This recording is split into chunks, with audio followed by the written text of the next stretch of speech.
ప్రస్తుతం మనం హైదరాబాద్ నుంచి విజయవాడ వెళ్ళే హైవేలో రామోజీ ఫిలిం సిటీ అబ్దుల్లాపూర్ మెట్టు చౌరస్తాలో మనం మీనాక్షి టిఫిన్ సెంటర్ దగ్గర ఉన్నాము. సో ఈ టిఫిన్ సెంటర్ దగ్గర మనం చూస్తున్నాము సీసీ కెమెరా ఉంది. అంటే బయట పెద్ద పెద్ద షాపింగ్ మాల్స్ అదేవిధంగా పెద్ద పెద్ద షాప్స్లోనే సీసీ కెమెరాస్ ఉంటున్నాయి, ఎక్కువ మెయిన్ రోడ్లు ఉంటాయి. ఇంకొకటి చిన్న టిఫిన్ సెంటర్, అంటే మార్నింగ్ 10 గంటల వరకు చేసి తర్వాత బంద్ చేస్తారు అట్లాంటి టిఫిన్ సెంటర్. అది కూడా ఇది కొంచెం విలేజ్కి వెళ్ళే రోడ్డు.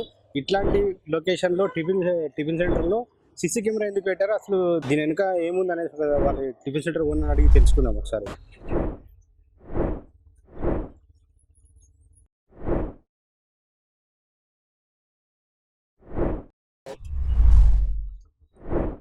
హోటల్ యజమానురాలు మనతో ఉన్నారు, అడిగి తెలుసుకుందాం.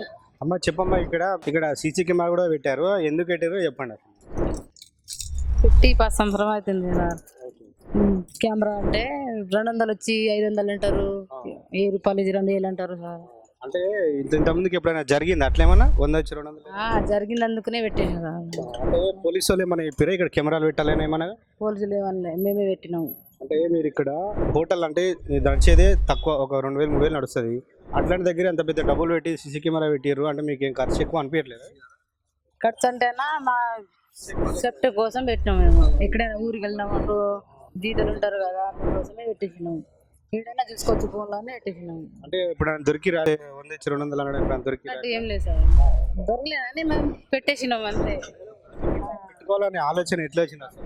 ఆలోచన అంటే ఇప్పుడు ఊరికి వెళ్తున్నాం కదా సార్, ఊరికి వెళ్తేప్పుడు ఏదైనా అవుతుంది కదా, అందుకనే పెట్టేసినాం. ఇక్కడ కాలనీలో ఏమైనా దొంగతనాలు ఇప్పుడు మీ కెమెరాలు ఏమైనా దొరికినాయా? ఏం దొరకలేదు కానీ మేమే పెట్టేసినాం. ఎప్పుడైనా ఊరికి పోతాం, పండుగ వెళ్తాం కదా సార్, 7 గిట్ట బయట వెళ్తాం కదా, అందుకనే పెట్టేసినాం. యజమానులు చెప్తున్నది ఏంటంటే, ముఖ్యంగా మేము ఇక్కడ ఇది రోడ్ పైన కాబట్టి కొందరు కస్టమర్స్ 100 ఇచ్చి 200 అంటారు, 50 ఇచ్చి 100 అంటారు. అదేవిధంగా మా సేఫ్టీ ఉంటుంది, అంటే ఇక్కడ వర్కర్స్ కూడా ఉంటారు.